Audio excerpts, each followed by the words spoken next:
मेरठ के सौरभ राजपूत हत्याकांड में एक और चौंकाने वाला खुलासा हुआ है। एनडीटीवी की रिपोर्ट के मुताबिक पुलिस ने पाया कि वारदात से 8 दिन पहले सौरभ की पत्नी और मुख्य आरोपी मुस्कान रस्तोगी ने 800 रुपए में 2 चाकू खरीदे थे और कई बार चाकू घोंपने की प्रैक्टिस भी की थी।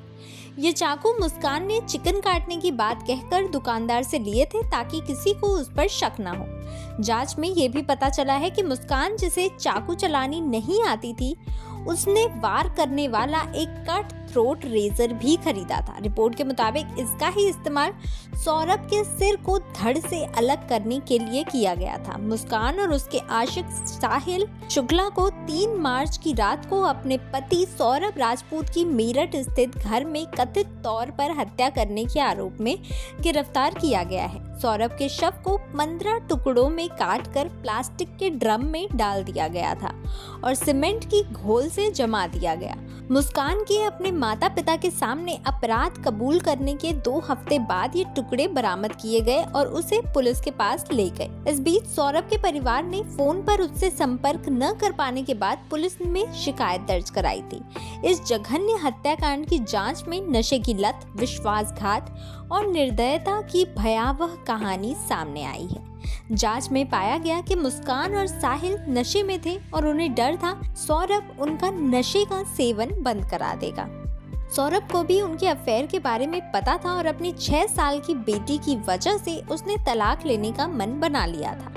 लंदन में काम करने वाले सौरभ ने अपनी बेटी के जन्मदिन पर मेरठ आने का फैसला किया था और इसीलिए वो मेरठ आया था। पुलिस सूत्रों के मुताबिक जांच में पता चला है कि सौरभ का लंदन का वीजा खत्म होने वाला था और उसने इस यात्रा के दौरान इसे रिन्यू करने की भी प्लानिंग की थी। सौरभ अपनी पत्नी और बेटी को भी अपने साथ लंदन ले जाना चाहता था, लेकिन मुस्कान ने उसकी इस प्लानिंग को टाल दिया और कहा कि वो मेरठ में रहना चाहती है। हो सकता है कि साहिल के साथ रहने के लिए वो ऐसा करना चाहती थी। सौरभ ने तब फैसला किया था कि वो अपनी बेटी को अपने साथ लंदन ले जाएगा और उसके लिए उसने पासपोर्ट के लिए एप्लीकेशन भी डाला था। अभी तक की जांच के मुताबिक मुस्कान ने 3 मार्च की रात को सौरभ को नींद की गोलियां खिला दी थी। जब वो सो गया तो उसने चाकू से उस पर 3 बार वार किया। इसके बाद उसने चाकू से उसका गला रेत दिया। जांच में ये भी पाया गया है कि सिर को धड़ से अलग करने का काम साहिल को सौंपा गया था, जिसने इसके लिए चाकू का इस्तेमाल किया। इसके बाद दोनों ने शव के 15 टुकड़े किए, इन टुकड़ों को ड्रम में डाला और गीले सीमेंट से सील कर दिया।